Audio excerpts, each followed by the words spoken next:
everybody, are you thinking of making a move and having Verde Valley, Arizona be your permanent home? And if you are thinking of moving here and possibly buying a home, this video is for you because I'm going to go over the 10 types of homes that you should never buy in the Verde Valley. Now, when I say Verde Valley, I am talking about Cottonwood, Camp Verde, Cornville, Clarkdale, Rimrock, and sometimes Jerome and Sedona. So if you're thinking of buying a home here, stay tuned. You want to know these types of homes to avoid in Verde Valley, Arizona.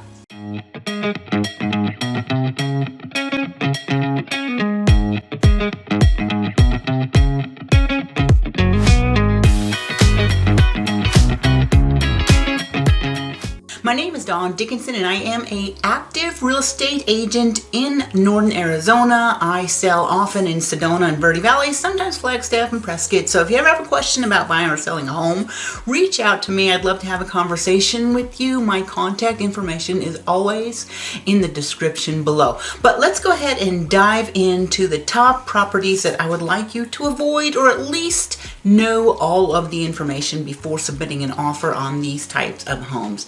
First one is going to be homes in a flood zone. Now, I know that it is tempting to buy a home very close to the Verde River or Oak Creek. Sometimes you could just walk out of your backyard and there is a beautiful ambient river setting for you to enjoy. But this could give you a bit of a problem because it is often in a flood zone. And with flood zone, you do have several issues. The biggest one, of course, is that you may require flood insurance. Now, if you are buying the home for cash, this isn't an issue because it's going to be your lender, your mortgage company, that is going to require you to have the flood insurance. But definitely do your research. You want to know what the risk of flooding is in the area. Sometimes the flooding will be on the specific property, so do your research before submitting the offer and make sure that you are okay with that, because the insurance costs for flood insurance can be high. There can be erosion or water damages and sometimes resale challenges because, again, a new buyer will also be concerned about the cost of flood insurance. Now, there's one thing also I'd like you to just be cognizant of if you are looking at a home in a flood zone, is sometimes you'll see a home that says, oh, there's a grandfathered in for this property, $500 a year for flood insurance. And that sounds fantastic. And then you go under escrow and then you see that yes, there is grandfathered in insurance of $500 a year, but that only covers $250,000 worth of damage. So when these grandfathers were put in place, houses were only worth, $250,000, and that was okay. But now your house could be worth $500, $750, $1 million, and your grandfathered flood insurance is only covering $250,000. And so if you want to extend the policy to the entire value of the home, this could be an extra $5,000 or so a year. Again, you're going to want to talk to flood insurance companies if you decide you want to make an offer on one of these homes, but this is something I personally would avoid. I would just steer clear of them, but I know it's very tempting when you want to buy a home overlooking the river or just walking out into your backyard and having the beautiful river scene. So that's the first. I would avoid homes in a flood zone, and there are plenty of them here in the Verde Valley because you have the Verde River and the Oak Creek running through the center. That's why we call it the Verde Valley. Okay, the second type of home that I would never personally buy, although this does make sense for some people, is a manufactured home on a leased land. This would be a manufactured home in a park. Now, the issue with this is that you own the manufactured home, but you don't own the land that it sits on, so there's always a monthly lot rental fee, and that rental fee will never go away. Say you buy a house with a mortgage, 30 years, it's done, and you own it free and clear, but on a leased land, you will be paying that lot fee forever, and it can go up, and I'm going to say it will go up. Now, this is a problem because you may have to pay cash for the manufactured home, but there are lenders that will lend on a manufactured home in a park community like this on a leased land, but realize you're going to have to put more money down than you probably would on a traditional loan, and also that there's going to be a higher interest rate. It could be as high as 1 to 2 points, maybe even more higher than a traditional property. So homes on a lease land, I would avoid that. And also when you go to resell it, it's more difficult to resell one of these homes. Now, sometimes I get elderly people that they have a couple $100,000, they don't want to rent, and it is a option for them. But personally, I would avoid manufactured homes on a leased land in a park, just because of the lot lease fee being there forever. You now have what could be considered a depreciating asset on land that you don't own, because oftentimes the older mobile homes will appreciate because the land value appreciates. So again, those are things to consider. I personally would avoid those, although I do sell them, and I'm not going to tell you don't buy it. I'm just going to say do your research. I would personally not buy one of those. Okay, the next would be homes with failing septic systems. Now, up here in Verde Valley, we do have a lot of homes on a septic system. My own home is on a septic system. I have had septic systems in many homes, maybe 5 or 6 of the homes that I've owned in the past, and they are really not a problem. But what you have to watch out for, sometimes if you're buying a house that was built prior to 1974, you could do the septic inspection and whoa, there's a cesspool. A cesspool is illegal now in Arizona, and definitely not buy one of those in one of these antiquated septic systems. I've also seen them what we call the barrel system, where there's a couple of 55-gallon drums in the back and they've got the sewage spilling out into these drums. Now, I want to say I've not really seen a lot of these weirdo systems here in Yavapai County, which is Verde Valley, but I have seen them many times in Coconino County. Usually they are on cabins deep in the woods. Now, one thing I do want to point out is in Arizona, if you do a purchase of a house on a septic system, the seller is required to first inspect the septic system and second to pump it out so that you have an empty tank when you buy the house. Now, during the sales transaction, there is something that we call the on-site wastewater treatment facility addendum, and this is allowing the transfer of the tank, and there are a few features written into this addendum that I want you to be aware of. One is it says if there are any issues that make this considered non-functional or non-operational, the seller is obligated to fix it. Except the default on that is fix it within the purchase, 1% of the purchase price. So if you're buying a 500,000 home, for example, that means the default says they are required to fix it up to $5,000, and up to over that, it's negotiable. Now, what I would do is have your buyer's agent, when you are submitting the form, submit the on-site wastewater treatment facility addendum along with the offer, which you're supposed to do anyhow, but if you've got an agent from Phoenix, they might not know what's going on.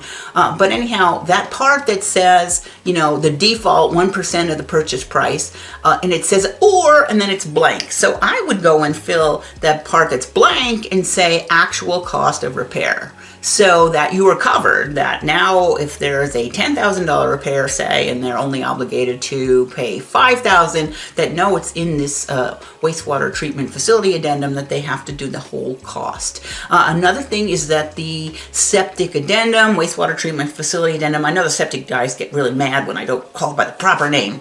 I do sometimes call it the septic addendum. It does have its own due diligence period too. So if you would find this after your due diligence has been completed, you still have this outside of the due diligence period. So just be very careful of the septic addendum, the on-site wastewater facility. Remember that the seller is inspecting it and they are making sure it's pumped. And I have not seen any of these weirdo cesspools, barrel systems in Yavapai County, but I have seen them many times in Coconino County, so that's just something to be aware of. All right, the next one is going to be homes with poor access or dirt access. I don't like those. Now, you might not care about that, but something like, for me, there's many I've seen in Rimrock that in order to get to the house, you've got to go 3 or 4 miles on a dirt road, and it's got potholes and ruts, and if you have a car, man, you could get stuck, especially if we've had a couple of times where there's been, you know, heavy rains. It could be difficult to get in and out of your own property. The other thing to worry about with one of these homes on a crappy dirt road is if it's a private road. So some of your lenders have an overlay that will say there needs to be a recorded private road maintenance agreement, and if it's not there, you're gonna have to draft one up for yourself and take responsibility of maintaining the entire road. That is a hassle. I personally wouldn't like it if I couldn't drive my car into the house, or if I'm worried I'm going to rip off the axle of my car every time I go in there. So I would just avoid these houses on a crappy dirt road. Now, sometimes if you're buying like a cabin out in the woods, like say at Stoneman Lake, ooh, you know, that's kind of the fun part of it, that it's remote. But again, for my primary residence, I would definitely avoid that. Okay, number 5 thing to worry about, perhaps not buy, or just make sure you do your research, are homes that have unpermitted additions or maybe garage conversions. Sometimes it's hard to tell, and it could be a problem for you in the future, especially when you go to resell. Sometimes the square footage on the MLS listing doesn't match what's on the property tax report. So if you see an addition and you're not certain about it, you could check with the title company. They could look it up, see if they can find it. Sometimes I can find it as a real estate agent. Sometimes it's a little more tricky to find it. Now, this isn't always a problem. Sometimes you've had like a back porch that's been closed in and it looks very good. I would just have, if you're like, this is okay, make sure that your home inspector checks it out, make sure it looks like it's been done to code. But definitely if you see something that looks like it's a addition, I'd first check to see if it's permitted. If not, you might be able to get a little more off the asking price when you submit your offer, or just make sure it's a very solid thing. I don't also like where they've closed in a garage and made it a room. Another thing is that could be not permitted, but again, the garage space is very valuable, and some people will rather have a garage than a closed-in room. So just look out for those if you're shopping for a home. Okay, number 6 on my list is homes near active agricultural or industrial sites. I see this a lot in, say, Camp Verde, where you'll have a big, looks like a logging plant, even though it's not a logging plant. Or Chino Valley, you see this all the time, where you've got very nice houses and suddenly there's some kind of an industrial complex next to it. And why this could be a problem is you could have odors, you could have noises. During the day, maybe people are working in there and that makes it loud. Possible chemical exposure if you're doing that, pesticides, fertilizer, mining residue, you know. So those are things to be concerned about. Now, another thing is, like, if you're in Clarkdale or even Jerome, there's this big, hideous cement plant. I sometimes joke smelting plant left over from the mine, but there's the cement plant and the sewage plant, which can be an eyesore even if it's not causing a problem. A lot of times you look right out your window and there it is, you know. So just the aesthetics of it could be a problem, but you know, it just could be a little bit of difficulty in your life when there's constantly noise coming from this industrial building right next to your house. Okay, number 7 is going to be properties with known soil contamination or mining residue. Now, these should be disclosed to you. Sometimes we run into this in places like Clarkdale and Jerome, where it was very close to the mine. Now, the reason to avoid this is maybe there are some health issues that could develop or liability issues, but no.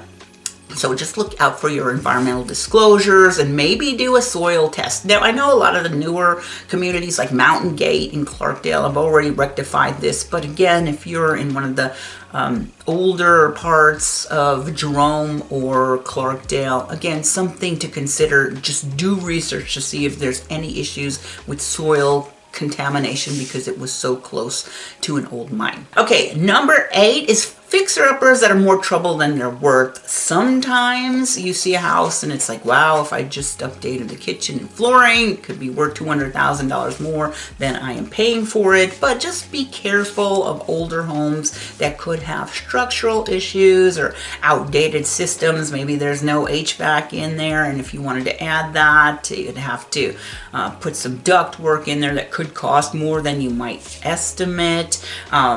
Especially if you are not a contractor or licensed contractor, look out for old things like huge cracks in foundations. Now, I don't mean tiny cracks, you know, but if you can put your 2 fingers in a foundation crack, you might want to just have an extra inspection from a foundation company. I know a great one in Flagstaff that does this. Things like the old roof that needs to be repaired, anything that has mold on it, old wiring, listed as is. I always advise my sellers to not list as is because it makes people think maybe they're hiding something or maybe there are known issues. So just be careful if you have something that's like, oh, it's a fixer-upper. That's fine. Just do your research first. I did have a client that just recently, a few months ago, bought an older house. He had a general contractor come in, look all through the house, find all the things he thought could be an issue, and we adjusted the offer price based on what he thought would need to be done once he moved in to fix up the old house. Number 9 is mobile homes on their own land that were built prior to 1976, and sometimes I would say prior to 1986. But what happened is in 1976, HUD, Housing and Urban Development, came out and made a bunch of HUD codes or build codes for manufacturers of these types of homes that they have to build them to certain standards. So anything built prior to 1976, we don't know what type of standards they were built to, and sometimes the lenders will even look back prior to 1986 and you'll have problems getting financing for these. Now, if you are buying for cash, that could be okay, but just remember, if you buy something for cash and you go to resell it,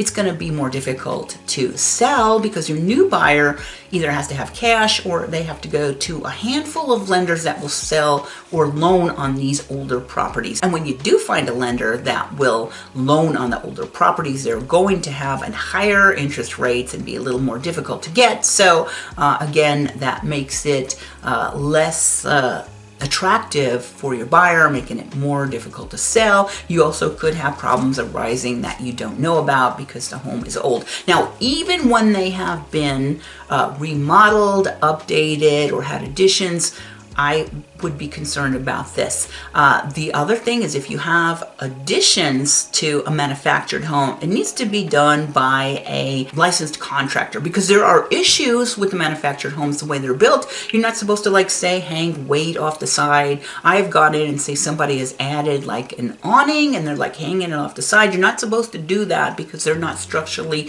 built to have weight of an addition, of a covered porch, or of a patio cover. So if there's any additions or coverings, it needs to have been done by a licensed contractor. But again, I would just be careful of anything built prior to 1976 unless you're getting a good deal, unless the asking price or your offer price that's accepted is well below what it would have been if it had been a newer home. So just avoid those. But again, there's some caveats. Do a very good home inspection if you were buying one of those and make sure you're getting it priced accordingly. You don't want to overpay for an older manufactured home, even if it's been remodeled and it looks very pretty inside. Okay, number 10 are homes with water issues. Now, I'm talking about homes that are on shared wells, no water supply where you have to get a cistern and have a water delivery or haul it yourself, or anything with water rights issues. Now, I do see some of these in Rimrock and Camp Verde. The shared well, now let's go back to the shared well. Shared well is not entirely going to be a problem if you have all of the legal documentation telling what everybody's role is, if the well needs a repair, if the well runs dry, if the well has water quality issues. If that is all legally documented and recorded, you might be okay with a shared well. The thing is, if it has no water and you have a delivery service, that's going to make the value of the home go down. I personally wouldn't want to deal with that. I would just say no to anything that does not have a water supply, but I have sold several of them that are shared or hauled water or water delivery. Just be very careful, do your research. Personally, I would avoid those, but if you're in a very remote area and that's what you want, you may be forced to do something like that. But again, I would avoid any home that has issues with water that you don't have, city water, private water, or some type of water supply to the home. And that's it. That's my list of 10 types of properties to avoid buying in the Verde Valley, which would be Clarkdale, Cottonwood, Cornville, Rimrock, and Camp Verde, and you could also put Jerome and Sedona on the list. The channel is Living in Northern Arizona. Now, I post videos like this every single week about living in the Northern Arizona towns.